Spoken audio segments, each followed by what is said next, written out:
हाँ भैया तुम्हार नाम की? हाँ বরাত জোরে কও, ভিডিও করতেছি। বরাত ফরহাদ, দেশের বাড়ি কোথায়? হ্যাঁ লালমনিরহাট। বিয়ে শাদি করছো?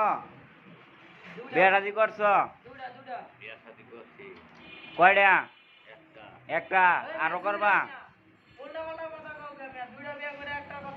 আরো করবা? হ্যাঁ করবা? কেন যদি কেউ যদি তোমার যদি পছন্দ করে তুমি কি বিয়া করবা? বিয়ে করবো হ্যাঁ আসলাম এই জায়গায় চুল কাটানোর জন্য। পরিবেশটা আসলে খুব সুন্দর, খুব দক্ষ কারিগর আছে। এই যে কারিগরের যে হাসি, হাসি দেখলে একবারে মায়াবী হাসি। খুব সুন্দর চুল কাটে উনি। এই যে কাজ শুরু করে দিছে, বাস অনেক সুন্দর করে যত্ন সহকারে কাজ করে। নাম হলো সুভাষ, খুব ভালো।